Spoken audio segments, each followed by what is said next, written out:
even though Islam is as much an offshoot from Christianity as Absolutely. Christianity is an offshoot from Judaism, I would think. Well, yeah, Islam, yeah, has roots back into Christianity and Judaism. So, and they worship the same God, and people don't seem to realize that, or don't seem to be. Anyway, but we'll get to that. We'll get to that. So these four things. Maybe I'll read a quote for what Judeo-Christian values supposedly mean. This is an editorial from the Washington Post. In our country, Judeo-Christian values is a shorthand for a complex idea, the common culture of the American majority. The values are called Judeo-Christian because they derive from the complementary ideas of free will, moral accountability of the individual rather than of the group, the spiritual imperative of imperfect man's struggle to do what's right, and the existence of a true moral law in the teachings of Jesus Christ and the Jewish prophets, and it goes on. But you can see it's already laden with propaganda. So all four of these ideas I just brought up are related to, strongly related to spinning or interpreting some events from our history. And I think that if you spin those historic events in a certain way, it all kind of adds up in the way that they're using this Judeo-Christian. But it turns out it's all spin. It's these interpretations are false. Did you have something? No? Not yet. Okay. So the interpretations are meant as an ego stroke for the assumed Christian listeners, and to shelter them from reality. They're most often used in political pandering and for votes and donations and that Would sort you of thing. say that calling it Judeo-Christian values instead of Christian values is a way to make the pretense that they speak for as broad a majority as possible? Yeah, I think it's like a puffer fish, right? You're blowing yourself up to be bigger than you are. It's sort of like the way these distinctions about who is and who isn't a true Christian. Suddenly, those distinctions go away when we're trying to talk about how big a majority is of Christians the United States really is, in order to say that atheists should just shut up. Sure, and it glosses over the fact that a lot of different Christians have very different beliefs internally, right? There's not a whole lot of unanimity between the different Christian sects, and I mean, even if it were just Christian values, the values that, say, Fred Phelps holds dear, who, by the way, is at Comic-Con this week. Oh boy, okay. Oh, have you heard about that? I've got some stuff to say about that. I haven't. But those are very different from those that, let's say, the Reverend Barry Lynn or some of your the Protestants and Catholics, are a very big distinction, right? And then within those groups there are subgroups and so on, and so this whole Judeo-Christian is meant to slam them all together and exclude Islam in the process. So let's talk about the first big event that gives rise to the idea that we're gonna gloss over the history of Christianity. So one definition of Judeo-Christian, just for entertainment, is that I caught on one of the online dictionaries, being historically related to both Judaism and Christianity. The Judeo-Christian tradition. Well, the Judeo-Christian tradition is that of Christians persecuting Jews. Okay, people should be aware of this. The big event here that we're talking about is Christianity budded off from Judaism around the 1st century as a kind of bastard child religion. Christianity rose to power in the 4th century with Constantine converting to Christianity, and from then on it had a lot of power, and from then on Christianity persecuted, tortured and killed Jews from then until the Holocaust and way into the 20th century. So we're talking 1,500 years or more of systematic persecution, and you can't just gloss over this. This is the history of Christianity.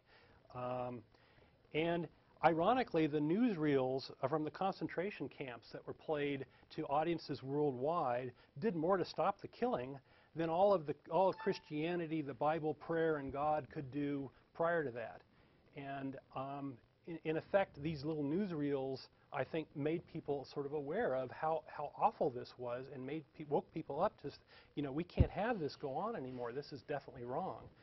And from then on, it became a matter of spinning this this horrible history, I think, in order to try to, gloss over the killing of millions of people.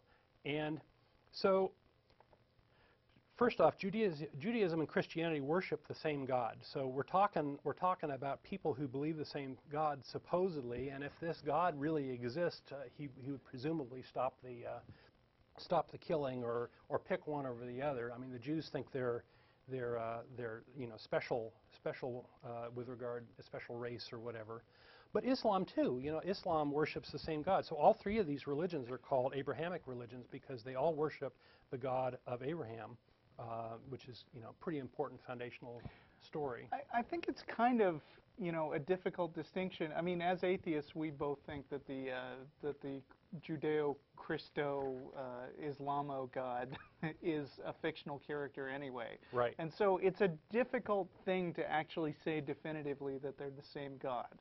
I mean, for you instance, have to point out the moment when they changed, or the events. Well, I mean, it's not so change. much that. I mean, let me give you an example. They're different concepts, though, of God. They're right? different concepts. Is that what I you're mean, saying? an example is like the Wizard of Oz has the Wicked Witch of the West, and then there's that other guy whose name escapes me. He wrote something called Wicked. Oh, more recent. Right? It got made into a musical, and it's the story of the Wizard of Oz from the point of view of the Wicked Witch. It's a riff on the. It's a riff on the Wicked Witch of the West, and it is designed to make her look different and throws in a bunch of politics. Okay. But well, I've always sounds felt like the gospel according to Judas.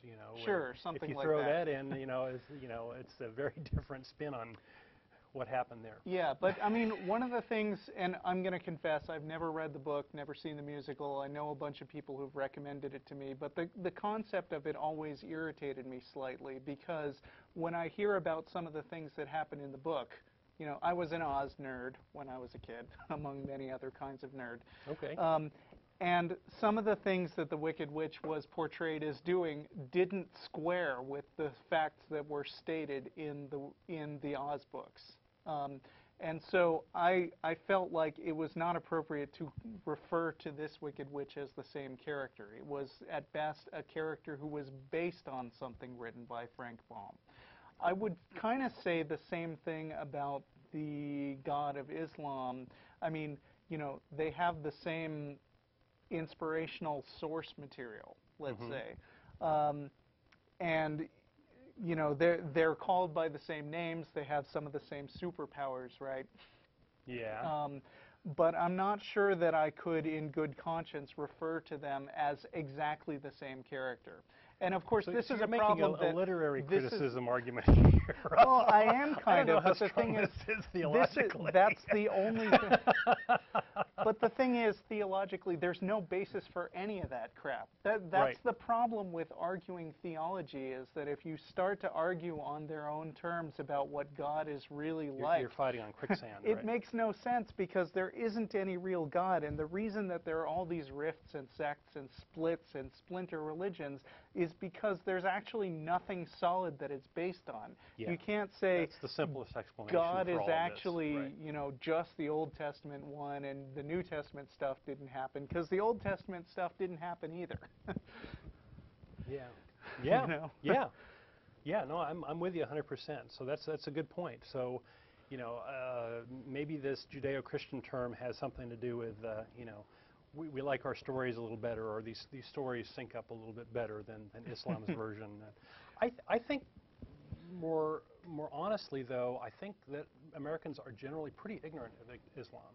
And sure. So Americans are generally pretty ignorant of pretty Christianity. Ignorant in general, right? Well, that too. But I think that it's hard to embrace another giant religion as part of this union if you don't know much about it, right? It's easy to be afraid of it and these sorts of things. So we have this history, a long history of persecution, which certainly is the first thing I think of when I hear Judeo-Christian.